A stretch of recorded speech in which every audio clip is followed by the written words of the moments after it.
দেখো, তোমরা যে আজকে পরীক্ষা দিচ্ছ নিশ্চয়ই যাচাই করছো তুমি কতটা বুঝেছো, তাই না? গার্জিয়ানরা বুঝতে চায় আমার সন্তান কেমন বুঝলো। এখন দেখা গেল তুমি এখানে দেখা দিয়ে করছো, কায়দা করছো, এদিকে যাচাই হবে? কায়দাকে নম্বর বাড়িয়ে লাভ কি হয়?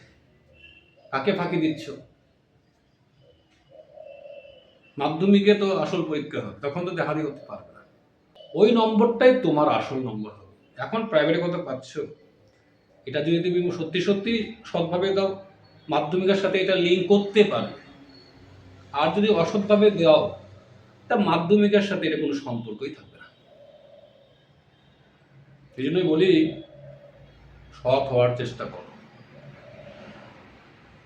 পাশে খাতা থাকলেও দেখবে না, বাড়িতে পরীক্ষা দিবে তবুও দেখবে না।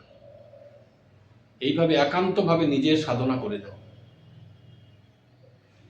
তখনই বরং তোমার ভিতরে যে শক্তি আছে, বোধ বুদ্ধি আছে, তখন মানুষ এখানে জেগে উঠতে পারে। আর আনন্দ তখন অবশ্যই। যারা জীবনে বড় হয়েছে তারা নিশ্চয়ই একান্তভাবে এরকম সাধনাই করেছে।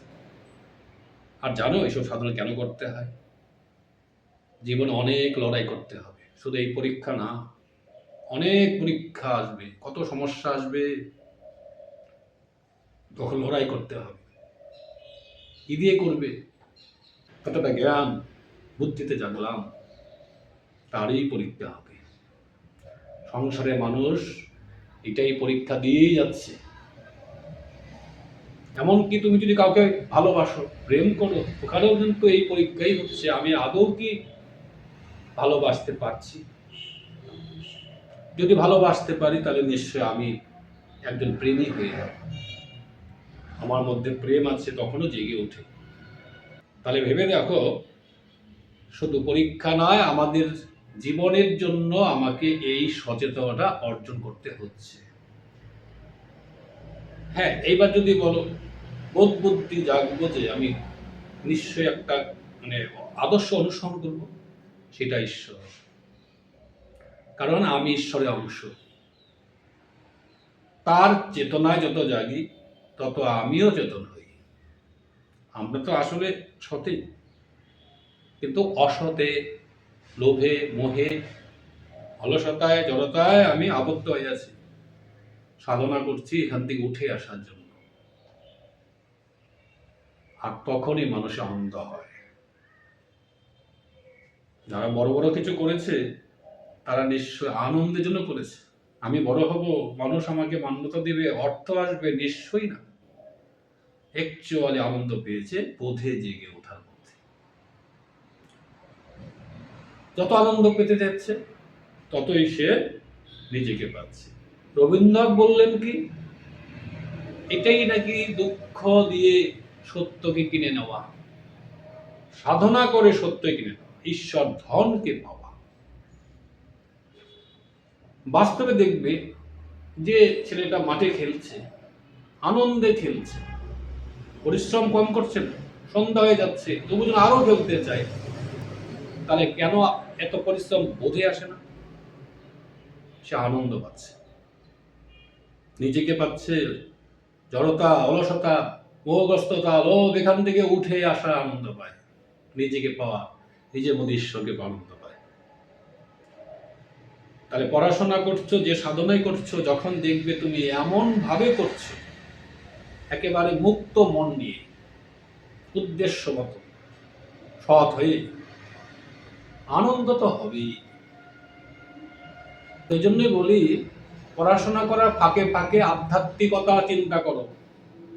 যারা জীবনে বড় হয়েছে তাদের চলচ্চিত্র কেমন ছিল, বলে না যে মহাপুরুষ জীবনী পড়তে হয়, কেন পড়ে? জানে তারা কোন চরিত্র অধিকারী ছিল।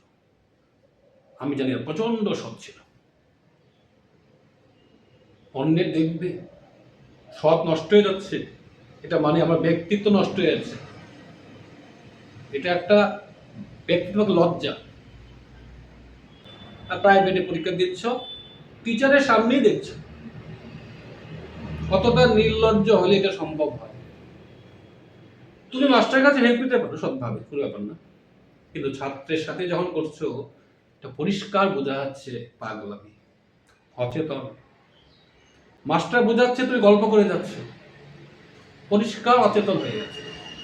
মানে বুঝতে আমি চাই না, আমার তো দেখবো না, আমি তো অসৎ অবলম্বন করব, মনে রাখবো, মুখস্থ করবো, তাহলে আমি বুঝবো কেন?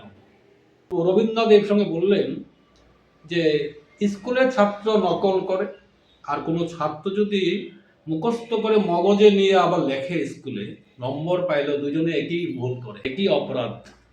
কেন? কেউ বোধে জেগে ওঠে না।